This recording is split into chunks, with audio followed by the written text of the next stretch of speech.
Hey yo, welcome back to Right the Truth. This is Phonics. Yo, I have Starsha back with me, man, for part two of our conversation. And Starsha, I just want to know, since you've been in there over the years, what kind of inmates are you seeing that's coming in there now since you first arrived? Inmates really don't give a damn about life itself. Meaning, like they just don't. They just don't give a damn about nothing and nobody. Like they don't care. Like I mean, it's like, um, you know how people say it's a dog eats world. See, prison is a world of its own. So it's really like every man for himself. It's about survival. So I don't know. They just don't care about life. They coming in with these football numbers like life plus 50 or life two consecutive life sentence. So they really don't care about nothing and nobody. So it used to be you see more black people back in the day, but now it's more white people because the mess is really bad. Like that's all they come in with these trafficking meth and these meth labs and that's what it's about. Mm, that's interesting. That's interesting because the news doesn't really talk about that. They don't really discuss that too much.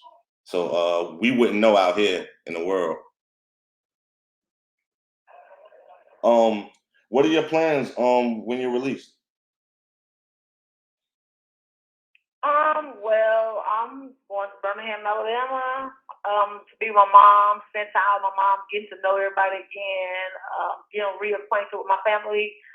And I'm a certified cosmetologist, and I got a degree in business customer service technology. So I'm thinking about getting a hair salon, and I want my own clothing line. So my uncle right now is the mayor in a small little town in Alabama called Brighton. So he got me a building, and he told me that I could do whatever I want to do as long as I don't look back at this place. So I'm just ready to get my life together and start life, I guess you could say. Do you think it's gonna be hard to readjust when you come out here?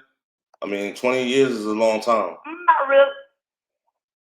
I know, but my family keep me. I have a really great support system, so they keep me up to par with everything. And I don't think it's gonna be hard to adjust. I mean, I really don't have to work for nobody. So I don't think it's gonna be hard. Okay. Okay. What would you tell a 15-year-old Starsha if you could talk to her? What would you tell her? First, I would tell the parents, okay? You know what I'm saying? Because everything is about behavior patterns. And I just believe that if my mom would have paid attention to my behavior patterns, that I wouldn't be here today. And uh, I would tell a 15-year-old to basically listen to your mom, listen to your parents. And like, you know what I'm saying? Like, don't hang with the wrong crowd. Like, do what needs to be done because trouble is easy to get into and hard to get out of. And if I would have paid attention and not been rebellious and trying to go against what mom said, trying to be grown, I don't think I'd be here today. Mm. So live life and be a child and live your years and go to school and try to be productive and do something. But being in the streets is not what's up.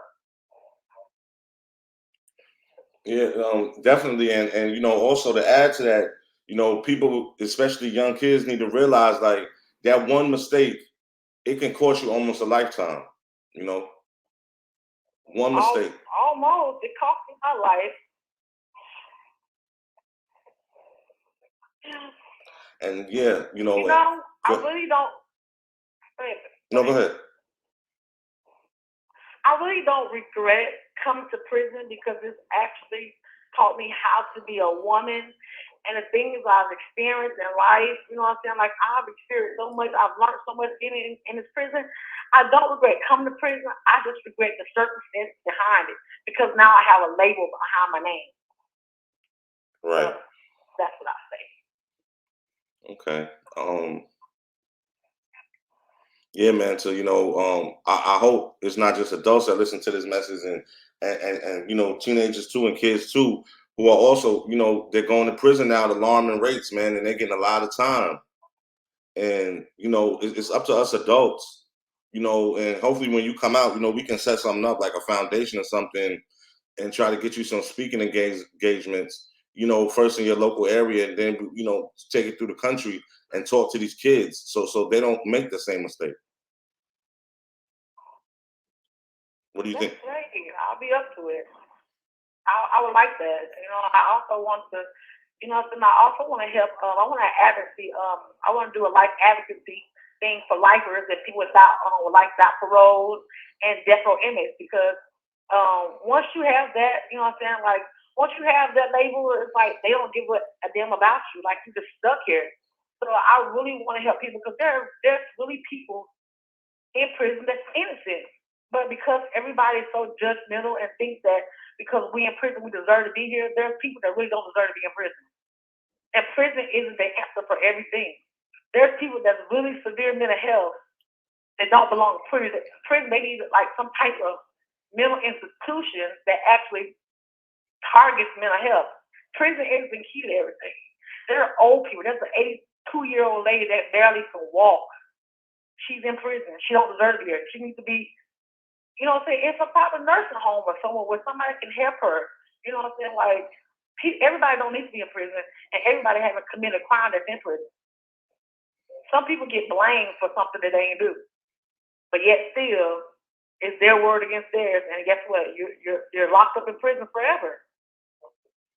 Well, I mean, yeah, I agree with you to a certain extent. I agree with you, but today in our country, we have a really bad crime problem, and it's in the major cities, and it's a lot of it is younger people that's committing these atrocious crimes. Older people too, but a lot of it is younger people.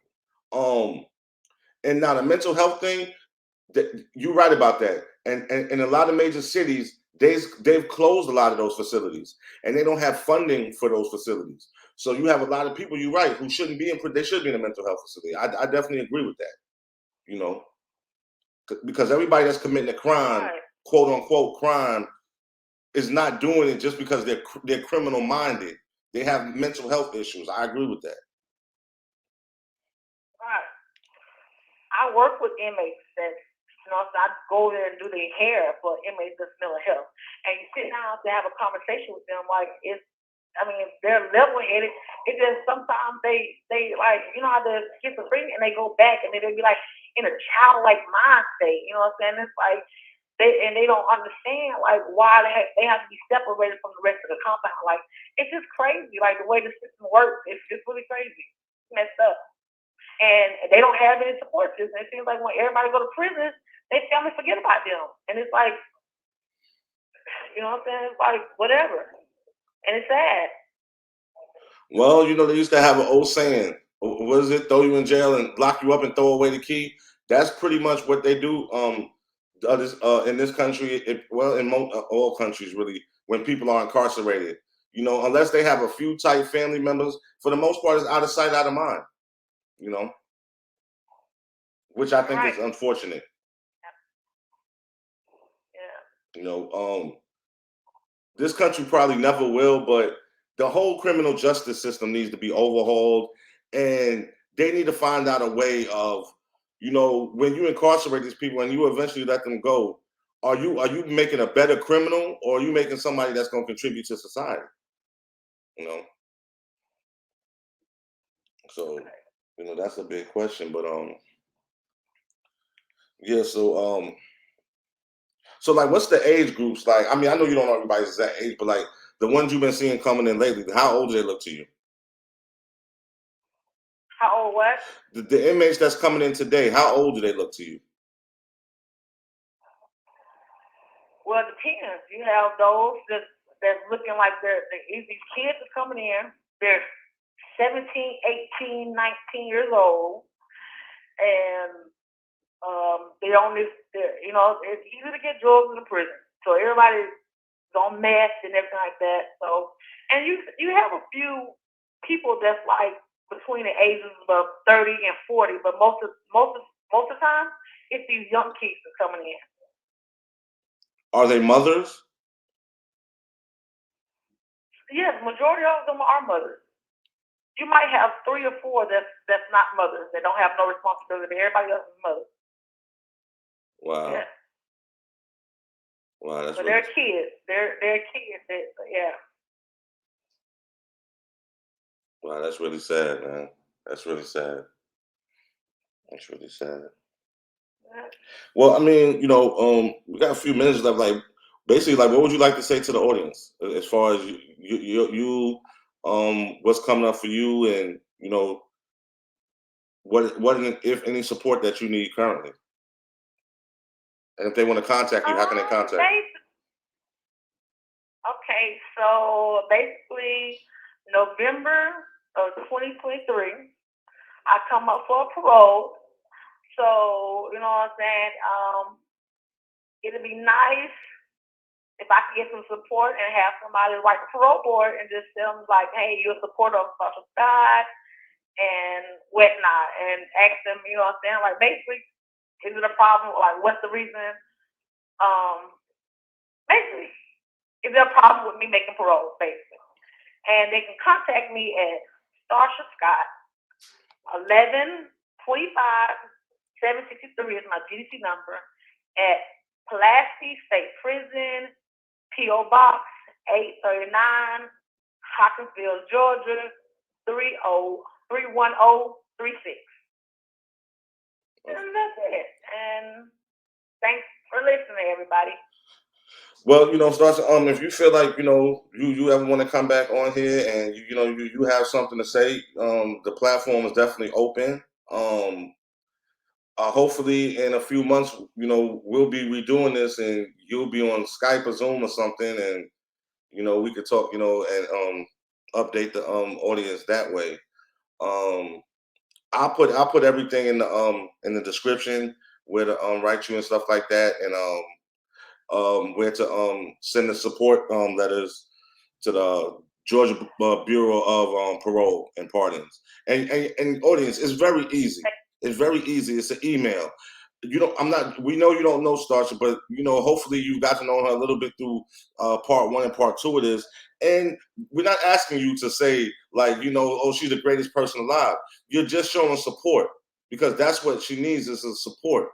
Numbers matter, and the more emails that she can get in favor of her coming home, they're gonna have to acknowledge that somebody out here cares, more than just her immediate family and friends. So that's the point. We want to show support. But yeah, again, I thank y'all for listening. And like, subscribe, and share. All right, and I'll be back with y'all shortly.